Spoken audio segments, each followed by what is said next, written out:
Goeiemôre almal, maandagoggend. Vandag is dit die 26ste Januarie, die jaar 2026, 'n lieflike dag deur Abba geskenk aan ieder en elkeen van ons. My naam is Sonja Gerber en vanoggend gaan ons 'n bietjie gesels oor vertroosting.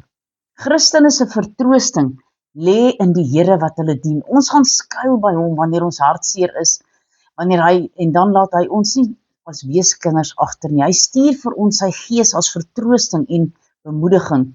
Daarom het ons die moed om aan te gaan. Die Here is dan self by ons deur sy gees. Deur die profeet sê die Here ook, soos 'n moeder haar kind veilig laat voel, so sal ek julle veilig laat voel. Maar kom ons gaan lees so 'n paar verse hier in God se woord in verband met vertroosting. Ons eerste gedeelte, Psalm 18, die verse 3 en vers 32 en 33. Deur is my rots en my bergvesting en my redder, my God, my rots by wie ek skuil, my skild en die horing van my heil, my rotsvesting, halleluja. Want wie is God buiten die Here en wie is 'n rots behalwe ons God? God is dit wat my krag met krag omgord en my weg volkome maak, halleluja. Dan gaan lees ons hierso in Psalm 23 vers 4 sê, al gaan ek ook in 'n dal van doodskade, ek sal geen onheil vrees nie, want U is met my, U stok, die vertroos my, halleluja. En dan Psalm 46 vers 2 en 3, 2 tot 4. God is vir ons 'n toevlug en 'n sterkte, hulp in benoudhede is hy in 'n hoë mate beproef. Daarom sal ek nie vrees nie, al waggel die aarde en al wankel die berge weg in die hart van die see.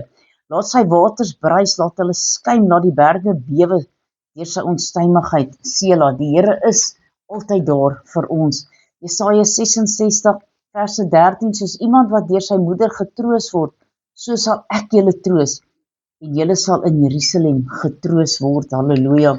Ons volgende gedeelte kom hierso uit Klaagliedere 3 vers 31 tot 33, want die Here is nie vir ewig, sal nie vir ewig verstoot nie, maar as hy bedroef het, ontferm hy hom ook na die grootheid van sy goedertierenhede.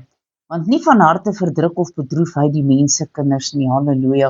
Ons laaste gedeelte kom hierso uit 2 Korintiërs 1 vers 3 tot 5. Geseënd is die God en Vader van ons Here Jesus Christus, die Vader van ontferming en die God van alle vertroosting, wat ons troos in al ons verdrukking, sodat ons die wat in allerlei verdrukking is, kan troos deur die vertroosting waarmee ons self deur God getroos word. Want soos die lyde van Christus oorvloedig is in ons, so is ons troos ook oorvloedig deur Christus. Kom ons bid saam. Almagtige God en Hemelse Vader, Here, dankie dat U vir ons gegee het, Here. Soos wanneer iemand deur 'n moeilike tyd gaan, dan kan ons gaan en hulle vashou en hulle vertroos en vir hulle bid.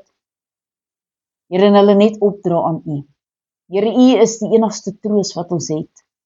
Here, baie dankie dat ons weet, wanneer ons deur moeilike tye gaan, kan ons net op ons knieë val, ons hande oplig in die lug en sê, Here, help my.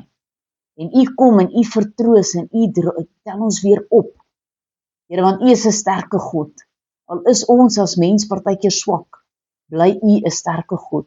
Here, mag U in hierdie dag deur almal verheerlik word, wat net na U hulle toevlug vind. Ons loof U, ons prys U, ons eer die groot en heilige naam. Halleluja, amen en amen.